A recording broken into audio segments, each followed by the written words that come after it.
বন্ধুরা, আজকে আমি নতুন একটা ডেজার্টের রেসিপি নিয়ে তোমাদের কাছে হাজির হয়েছি। আর এটা হলো সাবুদানা ড্রিঙ্ক, যেটা খেতে হয়েছিল দুর্দান্ত। সাবুদানা শুধু বললে হবে না, এটা সাবুদানা কাস্টার্ড ড্রিঙ্ক।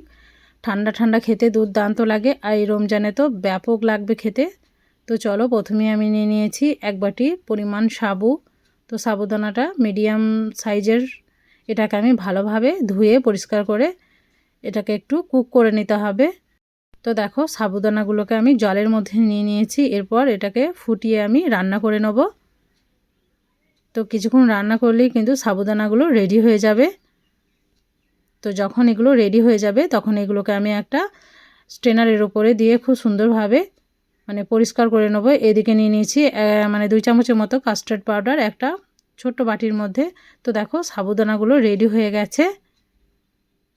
তো তোমাদেরকে দেখাচ্ছি। তো খুব সুন্দরভাবে এটা রেডি হয়েছে। এরপর এটাকে আমি একটা স্ট্রেনারের উপরে নিয়ে এটাকে ছেঁকে নেব। আর এদিকে নিয়েছি 1 লিটার পরিমাণ দুধ, এটাকে আমি ঘন করে রেখেছি। এদিকে কাস্টার্ড পাউডারের উপরে আমি কিছুটা পরিমাণ দুধ দিয়ে খুব সুন্দরভাবে এটাকে ঘুলে রেখে দেবো, মিক্স করে রেখে দেবো কাস্টার্ড পাউডারটাকে। এরপর আমি সেই সাবুদানাটাকে দেখো একটা স্ট্রেনারের মধ্যে নিয়ে একটু ধুয়ে নিয়েছি, যাতে এর মধ্যে কোনো চ্যাটচ্যাটে ভাব না থাকে। আর কিছু ফ্রুট আমি এখানে নিয়েছি, যেমন আপেল, খেজুর, তরমুজ। এদিকে নিয়েছি আঙ্গুর, কালো আঙ্গুর, 2 রকমের আঙ্গুর নিয়েছি। তো মিক্সিং বোল নিয়ে নিয়েছি। আর এখানে আছে কিছু কাঠবাদাম কাজু নিয়েছি।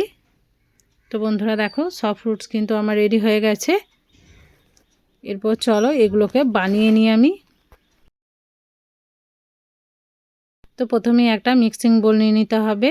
তো মিক্সিং বোলের মধ্যে সেই দুধটাকে আমি দিয়ে দিয়েছি। এরপর কাস্টার্ড পাউডারটাকে, যেটাকে আমি ঘুলে রেখেছিলাম, সেটাকে আমি দুধের মধ্যে ঘুলিয়ে নিচ্ছি। তো খুব সুন্দরভাবে ঘুলিয়ে নিতে হবে। আর এই দুধে কিন্তু আমি চিনি আগে থেকেই অ্যাড করে দিয়েছিলাম, যেটা আমার স্কিপ হয়ে গেছে। এরপর সাবুদানাটাকে আমি দিয়ে দিলাম। তো খুব সুন্দরভাবে সাবুদানাটাকে দিয়ে দিতে হবে। এরপর ভালোভাবে মিক্স করে নিতে হবে।